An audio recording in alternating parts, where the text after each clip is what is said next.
Okay, we'll ask Mandy Faber, please, to discuss user evaluation of web-based information for men with incontinence after treatment for prostate cancer.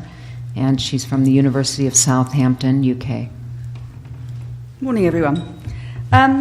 This paper is based on a programme of work that we carried out for the Movember Foundation and Prostate Cancer UK, which involved producing materials and products for men who'd undergone prostate cancer surgery and had incontinence. This piece of work involved, these are my affiliations, sorry. So as part of the work, we developed a website to provide men with media, multimedia and resources and videos in order to help them to prepare for incontinence following surgery. And this website was developed in conjunction with 9 men who had experience of urinary incontinence following prostatectomy, and also was based on 35 interviews with men, trying to understand their needs in terms of information that they felt that they required, having had the experience of that kind of surgery. So we developed the work. The website is part of the Continence Product Advisor website, which is a broader website hosted by the ICS, which covers products for both men and women, and also incorporates more recently a patient decision aid to help both men and women identify the types of products that are most likely to suit them. So this was an adjunct website to add on to that sort of core website that we produced. So the aim of this particular project was to evaluate the website, looking particularly at the utility of it, and to identify any areas for improvement that we may have missed during the course of making the website happen. So we had 12 participants took part in the study. They'd either had current or recent urinary incontinence following prostatectomy, and we recruited them for urology outpatients, prostate cancer support groups. We asked the men to use the website, and we used data capture software called Echo 360 to find out how they did use it and what areas they did use. We also asked them to complete a self-report questionnaire on how their experience of using the website, and this was based on a validated system by Judge. And then we carried out semi-structured interviews with them afterwards. So in terms of the questionnaire, we didn't really have any big surprises there.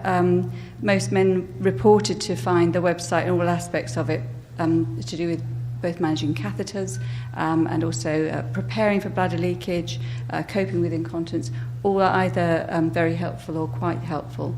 And all of the men would recommend the use of the website to others in a similar situation to them. Perhaps more interesting, really, was the semi-structured interviews with men. And we were particularly interested to know, were we providing too much information? This is quite a difficult one to balance, to judge it. On the whole, people felt there was quite a lot, but actually it was much easier, obviously, than trying to use several different websites to try and find that same information. The information is presented in such a way as to really focus on 2 different things, either on preparing for surgery and having a catheter, or on managing and coping with bladder or bowel leakage. Men felt they were better informed about products, but we were sort of, the area that I felt we needed to work best on was on the navigation around the website, where there were some difficulties or linking up and getting back to the different parts of the site. So we have areas for improvement. The biggest area that men felt most supported was about being forewarned and being forearmed. And so many men, of course they'd already had the experience of incontinence after surgery, felt that they would have been better prepared if they'd been able to see something, look at a website like this and get that information. The other major feature was about reassurance that they were typical. And for most men, many of whom did experience all of the men experienced incontinence, all felt that they didn't realise how common it was. They thought that actually it was very unusual, that they'd been very unlucky, and that actually, therefore, it was very good to know how typical they were. And they particularly liked the videos and verbal and visual descriptions that were given around how to manage incontinence and use products. Some of the men reported also about hearing men's stories, particularly on the videos, also making them feel that they're not alone, and that they could manage and cope, and that it was very common to have incontinence for at least a period of time following surgery.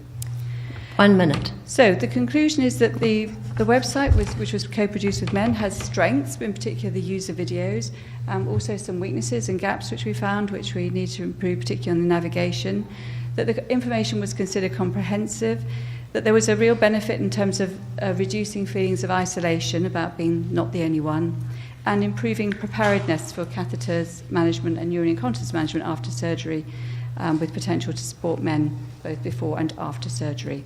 And then at the bottom there's just the website addresses for you. Thank you.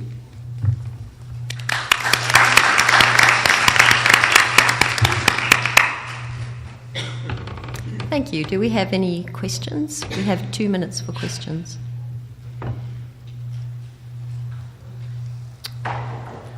I have a question for you. Yeah.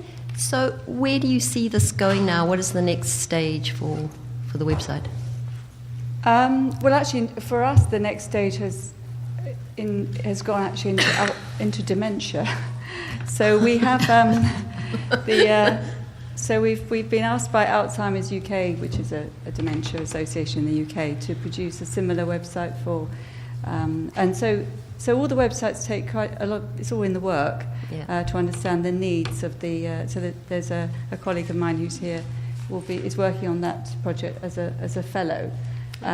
So I think there are many. I think what we discovered was that through the contents of Product Advisor website is relatively generic, and it was really trying to give specific information for specific groups where there are particular needs, and prostate cancer is obviously a particular area where men have suddenly become, for almost all men, at least a bit incontinent after having surgery. Cool. Thank you very much. No further questions? Okay. Thank you.